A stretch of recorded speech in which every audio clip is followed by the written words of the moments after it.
Hello board game brothers and sisters, and welcome to another episode where I'll be letting you know of Kickstarters launching this week. For anyone new to the channel, I am wrapping up a large giveaway this week. This is for a BoxThrone shelf and a wormwood table. I'm just drawing the winner for the BoxThrone shelf, and that's a Box King shelf which holds 48 board games. This is a super awesome shelf. You'll definitely want to enter the contest. If you haven't entered already, you still have a little bit of time, so make sure to rush over to that video and I'll be announcing the winner sometime later this week. I'll be drawing a winner for the wormwood table when their campaign ends, so you still have about 20 days to enter in that, and you can enter that in the same video, so definitely check it out. Make sure to subscribe so you don't miss out when I announce the winner, and also you'll probably want to anyway so that you get all this awesome content. And speaking of giveaways, I've got a few pledges for active campaigns that were donated to the channel that I'm going to be giving away right now. And the first one is Automated Alice, and this plays 1 to 4 players and takes 25 to 45 minutes to play. And this is a fully cooperative game based on the novel from the same name, where Alice goes back into Wonderland for the third time to discover that there's been a string of jigsaw murders and she's a prime suspect. Players are going to be working together to discover clues and clear Alice's name along with any other innocent characters in Wonderland. This game works mostly on a dice placement mechanism where each turn players are going to draw 4 dice from a bag and then try to match those to the different suspect sheets in order to clear those names. If you ever can't place the die, then it gets lost to time and gets placed on the grandfather clock board. If you ever need these dice, you can get them back by moving time forward, but you want to be careful with that because if time moves too far, then that will trigger the end of the game, and if you haven't proved your innocence by then, you lose the game. Players can move Alice around the different case files in order to visit the different characters that are under investigation. This is helpful to players because you'll be able to use the power of the character that Alice is currently visiting. Players will also need to be aware of Mrs. Minus and her civil serpents because they'll be moving around the board, making different characters inaccessible. As they do this, they drop civil serpent threat dice, and if too many of those go unchecked, that can also trigger the end of the game. And the pledge that we're giving away today is the Automated Alice the Game Pledge, and this comes with the core game and all unlocked stretch goals. To enter the contest, all you have to do is leave a comment down below with the hashtag Automated Alice, and let me know who your favorite character from Alice in Wonderland is. For the child version of me, I definitely would have said the Cheshire Cat because he's just so weird and freaky. But nowadays, I'd probably have to go with the White Rabbit because I just remember him running around trying to get to the next thing and always feeling late, and that's just pretty much my life these days. If you want to know more on this game, definitely check out their Kickstarter video and the how to play video that they have posted on their campaign. I'll leave a link to the campaign in the pinned comment below. In the interest of speeding up these intros for the campaigns that I've already talked about in the past, I'm going to leave a link to those videos and their timestamps in the pinned comment below. And the next pledge we have to give away is for Embarcadero by Renegade Games, and this plays 1 to 4 players and takes about 60 to 90 minutes to play. This is a Euro-y style game where players are going to be competing with each other to build up their empires in the early days of San Francisco. And this campaign does offer some really nice artwork and components to go along with this game. And this giveaway is for the Maritime Mogul pledge, which comes with the core game as well as the Kickstarter exclusive Unsinkable expansion. And this includes even more really nice components that allow you to play with a 5th player and add some additional content. And to enter this giveaway, all you have to do is leave a comment down below with the hashtag Embarcadero. So I want to know, if you were an entrepreneur back in the 1850s, would you abandon your ship to go mine for gold in the mountains like so many did back then? Or would you stay close to your ship and set up shop in a growing port city? For me, I love being on the water, so everyone else can go race into the mountains and they can come back to my portside board game cafe afterwards and spend all that hard-earned gold. If you want to know more on this game, I'll leave a link to the campaign and my previous video in the pinned comment below. And the next pledge to give away is for Bots Up, and this plays 2 to 5 players and takes about 10 to 40 minutes to play. And this is a lighter party game where players are putting together battle bots and competing them against each other to be the last one standing. And this giveaway is for the original bot pledge that comes with the base game and all stretch goals. And to enter this contest, all you have to do is leave a comment down below with the hashtag BotsUp. And let me know, if you could have any robot fight for you in a BattleBot arena, which robot would you choose? And I guess I'll include androids in this as well, because for me, I'd definitely be calling up Genos from One Punch Man. If you want to know more about this campaign, check out the links in the pinned comment below. And the last giveaway I have to announce for this week is Soulgivers, and this was actually my pick of the week last week. And this is a 2-player abstract strategy game that takes about 45 minutes to play. And in this game, the players are competing to retrieve a token located in the center of the board. Each of your pieces are going to have different abilities, and when a piece dies, you can actually combine it with an existing piece to stack their abilities and make that existing piece a little bit stronger. The components for this look really sharp, and the pieces are actually magnetic so that when you stack them, they click together. And this giveaway is going to be for the starter pack pledge, and this comes with everything that you need to play the Soulgivers game, and that includes the core set with a numbered Kickstarter edition sticker, the Soul Crusher expansion, and all unlocked stretch goals. And in this game, players are actually competing alien races, so to enter this contest, all you have to do is leave a hashtag Soulgivers in the comment section below, and let me know if you could choose any alien race to have on your side, which would you pick? For me, this was easy because all I had to do was think about the best show of all time and choose the Saiyans. But I just want to hang out with the good guys. Check out the pinned comment to know more on this campaign, and make sure to subscribe so you don't miss out on next week's video when I announce the winners. And the last thing we need to do before we get into this week's Kickstarters is to draw a winner from last week's contest. And this giveaway was for a pledge to Tomorrow Dies Today, where players can take on the role of a supervillain or an aspiring henchman, and players are going to be competing to win the most victory points by completing Doomsday missions. I'll also leave a link to this campaign in the pinned comment below, so check it out if you want to know more. And I use this fancy application here to draw a winner, and all these extra names down here are bonus entries to my Patreon subscribers. If you're interested in supporting the channel, definitely check that out. But let's go ahead and grab those comments and draw a winner. And to enter this contest, I'd ask the viewers to let me know what their favorite villain was from all of pop culture. And our winner is Choco. And they say their favorite villain is General Grievous. Who else is half machine, can wield 4 lightsabers at once, and commands a massive capital ship? Definitely a great villain there, and that's about as cold-hearted as you can get. Make sure to email me at adam@shelfclutter.com and we'll get the pledge all sorted out for you. With that said, let's check out the Kickstarters. And the first campaign I have for you is for Sleep Tight, and this plays 2 to 4 players. It takes about 5 to 30 minutes to play. And this is a cooperative game where players are trapped in a dream world where the Sandman is trying to devour your souls. The Sandman has a stack of action cards, and when those cards run out, the Sandman is defeated. Players can also try to betray the group and wake up first, leaving everyone else trapped in the nightmare. Or you can go a step further in your betrayal and join the Sandman to pursue his evil goals. And the next campaign launches on the 22nd, and it's called the 7th Citadel, and this plays 1 to 4 players and takes about 5 to 1,000 minutes to play. And the reason that number is so large is because each game of this can actually take from 8 to 15 hours to play, but this game does have a really nice save system where you can pack up your game really quick and then set it up in about 3 minutes in the following session. And 7th Citadel is the spiritual successor to 7th Continent, except instead of taking place on an island, this is going to take place in a dark fantasy world. This is a choose-your-own-adventure exploration board game where players are going to be exploring different tiles, and these tiles represent the world and the land that you're going to be exploring. These tiles are going to reveal different terrain and events,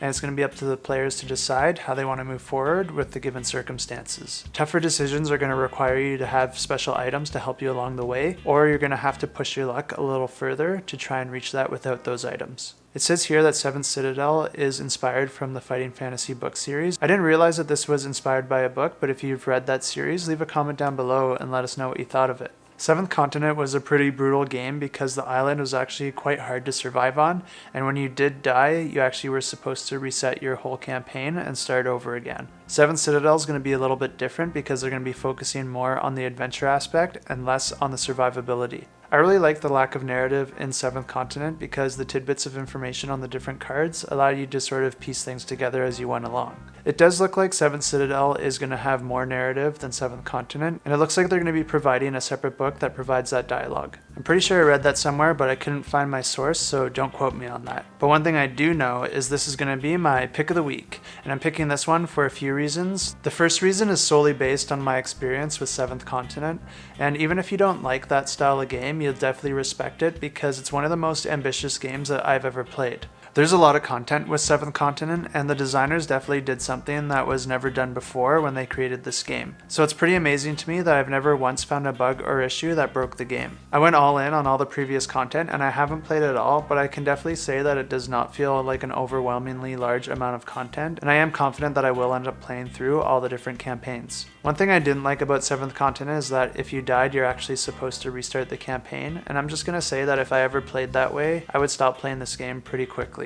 We house ruled that if we ever died, we would just reset the current event and then try it again with a different approach. In my opinion, any house rule would be better than resetting the campaign because if you do that too many times, you're going to experience all the different cards that this game has to offer, and you're going to have a lot less variability when you play that final campaign. Not to mention that it's just not really fun for most people to do the same thing over and over. A lot of designers know this when they make rules like that, and they expect players to make their own house rules in order to make this a game that's more suitable for them. So for that reason, I don't really count this as a negative towards the game. But the cool thing about 7th Citadel focusing more on the adventure and less on the survival is that it's actually going to be a less punishing game. I'm pretty sure I read somewhere that they completely removed the death and resetting the campaigns, but once again, I can't find my source, so don't quote me on that. So I found all my sources and I was correct about everything I said, so you can quote me on everything now. Some other cool changes from 7th Continent is that this game's actually going to start you off with a little map, and the map's going to be a little bit outdated and untrustworthy, so everything you see on the map may not correlate to what the actual reality is when you visit that space. There's also this really cool settlement skill tree that I don't really know anything about, but it looks super interesting. I also read through the forum and there's some interesting changes with the skills, and there's been a lot of streamlining, which is interesting because I felt like 7th Continent was pretty streamlined already. And these are all different reasons that I'm so excited to make this one my pick of the week. But if you want one more, definitely check out the forums on Boardgame Geek, because these creators have been putting out a lot of content for anyone that wants to know more information. This is the kind of community involvement I love to see from creators, and it's not something that you see too often when it comes to the forums on Boardgame Geek. If you only read through all the content that they've provided so far and didn't even see the Kickstarter, I think you would already have a really good idea if this is the type of game that would suit your gaming group. And the best thing a publisher can do for us is put all the info out on the table like this, so that we can take as much of the guesswork out of the equation when we're deciding if this is a game that we want to back. And when I say that, it's important to note that even though I think 7th Continent was a masterpiece, and I think that this is probably going to go the same way, this game still isn't for everyone. Just because something's a masterpiece doesn't mean it's something that you'll enjoy. There's actually people out there that don't like Beethoven, Stairway to Heaven, or Dragon Ball Z. And the next campaign also launches on the 22nd, and it's called Galactic Era, and it plays 1 to 6 players and takes about 180 minutes to play. And Galactic Era is a space strategy 4X game where players can actually choose an alignment, the light or the dark side, and this is going to affect the way that they can interact with other colonies and other players throughout the game. Choosing the light side will force players to be more trustworthy and peaceful, but will allow them to more easily ally with other colonies. But a player on the dark side can choose to be as peaceful or aggressive as they like. Either approach is a valid path to victory, and you can also change your alignment throughout the game. This game's designed to have a lot of replayability with variable game setups, different objectives, and 15 different playable factions that each have their own unique power. This game also features a few other mechanisms like grid movement, a modular board, a tactical rock paper scissors system for the way that the different ships affect each other, secret unit deployment, simultaneous action selection, team-based gameplay, as well as trading, variable player powers, and victory points as a resource. And the next campaign is also on the 22nd. It's one that I've seen a lot of people excited for, and that's Machina Arcana, the 2nd edition. And this plays 1 to 4 players and takes about 150 minutes to play. And this is a cooperative game where players are explorers that are investigating an ancient subterranean complex of unknown origin. Players are going to be facing different monsters inspired by the H.P. Lovecraft universe, but in a steampunk setting. This game follows a narrative of an overarching story that's broken into scenarios that are each represented by a single game. This game was designed so that it can never be played the same way twice, so there is going to be a lot of variability even if you play through the whole story multiple times. The 2nd edition of this game not only improves the rules, but also includes a brand new manual with all new content and completely new graphic design. This game features mechanisms like action points, action and events, dice rolling, finale endings, grid movement, modular board, and storytelling. And this is also a game that's been very highly rated on Boardgame Geek, and there's a ton of great comments in the rating section, so definitely check out the rating section if you want to know more about this game and what other people thought about it. Given that the original was launched back in 2014 and was already a great game, I think you can have a lot of confidence backing this one with the amount of feedback and improvements that they've made since then. There's also a ton of videos on YouTube if you want to know more. And the next campaign also launches on the 22nd, and it's called Lost to Time, and this plays 2 to 4 players and takes about 10 to 15 minutes to play. And Lost to Time is a real-time cooperative board game where players are trying to collect 4 keys to unlock a door to unimaginable treasure. The game is played over 10 real-time minutes, but there is a possibility of adding more time throughout the game. Players are going to be moving through a collapsing dungeon trying to avoid traps to collect the 4 keys at the 4 corners of the map. Players are going to have to work together by rolling dice and taking simultaneous actions in order to manipulate the board to reach their goal. If players can unlock that door before they die, then they win the game. The next campaign also launches on the 22nd, and it's called Cactus Town, and this plays 2 to 4 players and takes about 15 to 30 minutes to play. And Cactus Town is a competitive action programming game for 2 to 4 players. Players are going to program their actions by choosing 3 out of their 4 action cards, and these actions are actually going to be programmed in reverse order, which means that the last one that you program is going to be the first one to activate. These cards are going to activate one by one, alternating through players, which means that other players can actually get in your way, so you're going to want to anticipate the movements and actions that your opponents might be doing. And if that doesn't go your way, just sit back and enjoy the hilarious chaos. Players are going to be moving through a 5x5 grid that's randomly generated, and players are going to be able to perform a lot of different actions to create their own Western story, like starting a duel, plundering for gold, stealing a horse, or dancing a can-can. This game incorporates mechanisms like action queue, dice rolling, grid movement, and simultaneous action selection. This game also has some really fun art, custom dice, and some really cool minis. And the next campaign is also releasing on the 22nd, and it's called 𝗚𝗺𝗟 Boardgame, and this plays 4 to 8 players and takes about 60 to 90 minutes to play. In this game mixes mechanisms to try and be as true to the film as possible. This is a hidden role game where one of the players is going to be taking on the role as the thing, and their goal is to try and infect others and to prevent the humans from escaping the base, or to escape with the humans disguised as one of their own. While all this is happening, the humans are going to be trying to survive the dark and cold by maintaining the boiler and the generator, and also finding food to feed themselves. Anyone who's the thing could be trying to sabotage these plans, or just be trying to blend in with the humans while they struggle until the opportunity arises. This game does look like a lot of fun, and if you're interested in it, I think you can have some confidence backing it, because one of the designers actually created some great games like Potion Explosion and Alone, and the studio behind this one also had their hand in a lot of other great games. You can also check out the ratings tab where there's some great comments from some different playtesters. And the next campaign also launches on the 22nd, and this actually features 2 games, and I'll start with the simpler one first, and that's Dinosaur Island Rawr and 𝗚𝗺𝗧.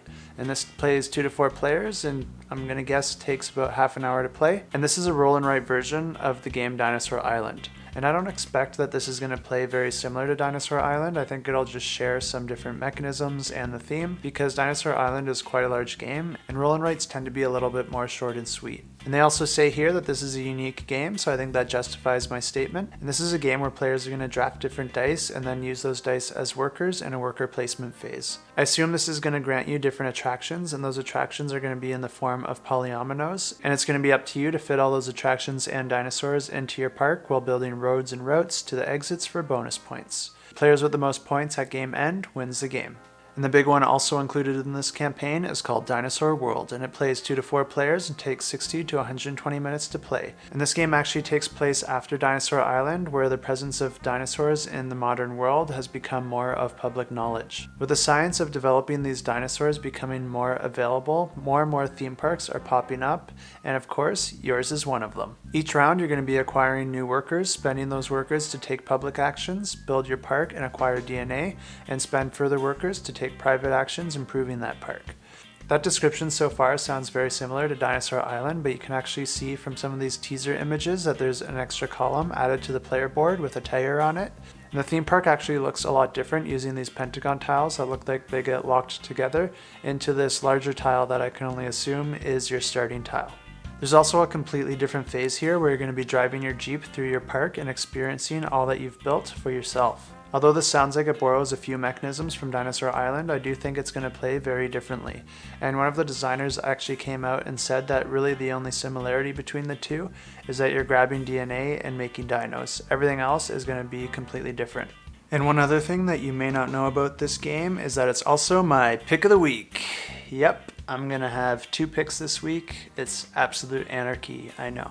And the reason I'm picking this one is also because of my experience with Dinosaur Island.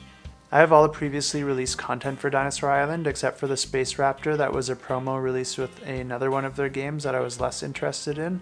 And I've played Dinosaur Island a lot, both on its own and with the Totally Liquid expansion, which I always play with now. And it's definitely in the ballpark of one of my top 10 games, and that's a really strong reason to make this my pick of the week. The previous Dinosaur Island campaigns were also offered at a very reasonable price and came with a lot of really nice stretch goals and goodies. So if Pandasaurus follows the same playbook for this campaign, I think it's going to be a really awesome value. When I received my copy and played Dinosaur Island, I was 100% satisfied that I backed that campaign. And when a company delivers a great product like that and delivers that great experience, it really gives me confidence that carries over into their next campaigns. This doesn't mean I go out and automatically back anything released by Pandasaurus. In fact, there's a lot of campaigns that they've had since then that I have not been a part in.